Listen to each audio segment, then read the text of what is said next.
uma visão pontual local para uma visão abrangente vertical. E isso muda muita coisa.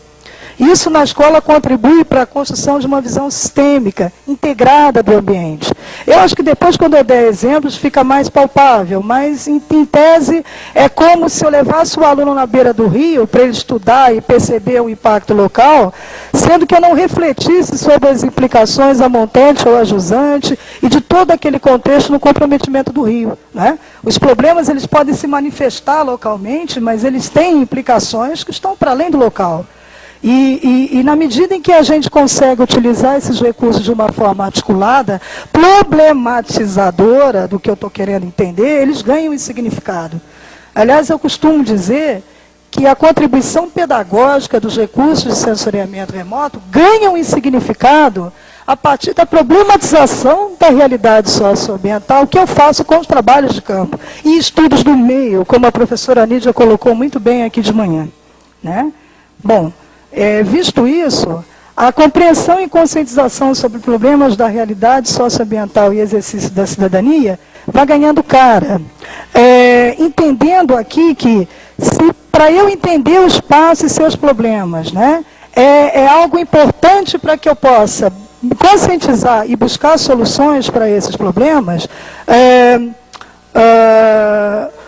o uso desses recursos associado a trabalhos de campo também ganham importância.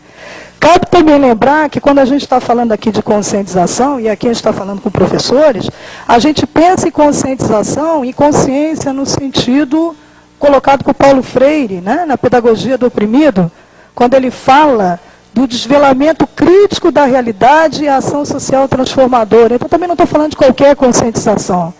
Deve parecer meio óbvio isso, mas não é, gente. A gente vive um momento também, eu vejo assim, também de muita mesmice e pouca reflexão em torno dos trabalhos de educação ambiental. Me parece que se fala muito em conscientização, mas talvez, não sei, tenho dúvidas, se do ponto de vista da prática, né, os procedimentos caminham para o entendimento de conscientização como possibilidade de transformação. Aí também não estou dando respostas, eu estou colocando só questões para a gente pensar, mas que podem ser trabalhadas em projetos também com tecnologias espaciais, né? Quando associadas a campo e quando associadas a problematizar situações, né, reais, né, da realidade socioambiental. O que acontece aqui? Tenta mais? Obrigado. Bom, também eu acho que... Deixa eu ir acelerando aqui. Só para rapidamente colocar, são questões que a gente vem trabalhando com os professores, né? A questão da LDB, da função sociocultural da escola na sociedade moderna tecnológica. Então, por que trabalhar com novas tecnologias ou não? O que isso está fundamentado ou não nas diretrizes curriculares, né? No tema transversal meio ambiente? O que a LDB vem assinalando para isso? Até que ponto nós não estamos inaugurando roda nenhuma, né? Em que medida as próprias orientações curriculares já apontam para uma novidade e a gente está tentando, dentro disso que assinala, trazer questões como as tecnologias espaciais para trabalhar na escola e como é que a gente aborda isso com os professores. Então essa é uma questão que a gente vem trabalhando na formação deles. Também só a título de, sei lá, ilustrar um pouco a minha fala, uma questão também que a gente vem trabalhando muito insistentemente, não é do uso da imagem pela imagem, né? Não é a imagem só como localização, mas a imagem como possibilidade de reflexão. E isso exige aí alguns esforços da gente, né? Então, eu até pontuei aí três questões que me parecem básicas, né? Primeiro é transformar a informação em conhecimento, né? Que é uma coisa óbvia e elementar que deve ser feito, né? Não se deter na informação, mas o que a partir dali eu posso construir de conhecimento interessante sobre o problema que eu estou querendo estudar. Estabelecer uma ponte entre o científico e o cotidiano. Então, a busca do significado para o que você está querendo estudar. Pôr em prática os seguintes procedimentos, que, na verdade, isso é um pouco do fundamento da pedagogia da comunicação, mas só para a gente ilustrar aqui. Considerar a realidade em que o educando vive e lidar com o seu meio ambiente imediato e a compreensão que o aluno tem dele como ponto de partida.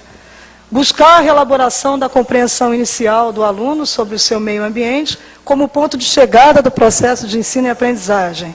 E recorrer como caminho, como método, ao uso do sensoriamento remoto, dentre outros recursos que eu queira usar, né, no desenvolvimento de diferentes tipos de saber para a construção do conhecimento mais elaborado e mais crítico do aluno. O que eu estou querendo dizer com isso tudo, gente? Na verdade, a gente está propondo um método, né, uma forma de trabalho, que se proponha transformador de alguma coisa, que se proponha algo que possa mudar a percepção do aluno sobre o lugar que ele vive, sobre o meio que ele vive, ou como a gente brinca, que ele deixe de ver e passe a olhar. Então eu preciso caminhar por algum lugar, né? Quer dizer, como é que eu trabalho na perspectiva de uma transformação, né? Da visão do aluno, da visão do professor a respeito do lugar onde ele está estudando. Eu acho que mais para frente fica um pouco mais claro. Bom, nesse sentido, a gente tem procurado trabalhar com os professores, não de uma forma tecnicista, obviamente, né? Tipo receita do bolo, faça assim, primeiro passo, segundo passo, terceiro passo. Mas acreditando na possibilidade do professor construir o conhecimento, né, sobre o uso desses recursos no estudo das questões ambientais, a partir da reflexão sobre a sua própria prática. O que eu estou querendo dizer com isso? Eu estou querendo dizer que, a exemplo de projetos como o que foi do meu doutorado em Guarulhos, é possível você desenvolver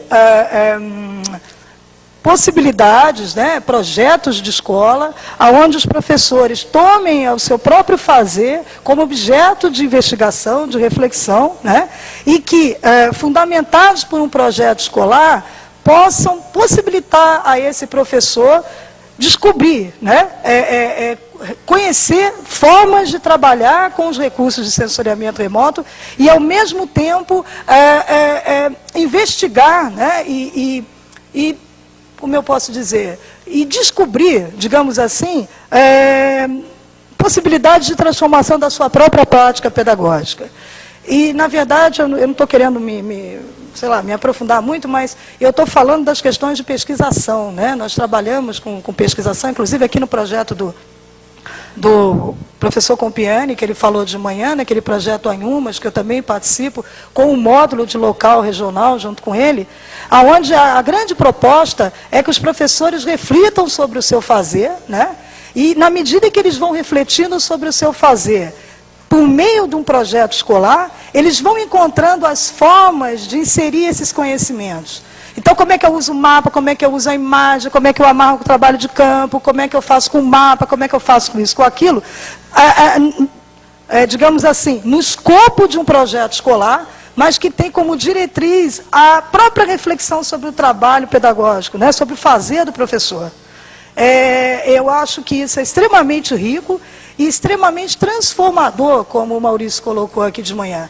Até porque, também sem delongas, mas essa modalidade de pesquisa, que é a pesquisação, ela tem um duplo caráter que é muito bacana, né? Que é transformar realidades e produzir conhecimentos sobre essas transformações. E quando eu falo de realidades, é a realidade da prática do professor, é a realidade da escola e pode ser a realidade do bairro também, já que o projeto é socioambiental, está intervindo no bairro, né? Então, na verdade, o que eu estou é trazendo algumas questões aí, né, algumas observações para a gente pensar num contexto pedagógico onde eu posso inserir essas discussões, essas reflexões sobre as geotecnologias, né? Bom, enfim, eu vou me ater aqui a esse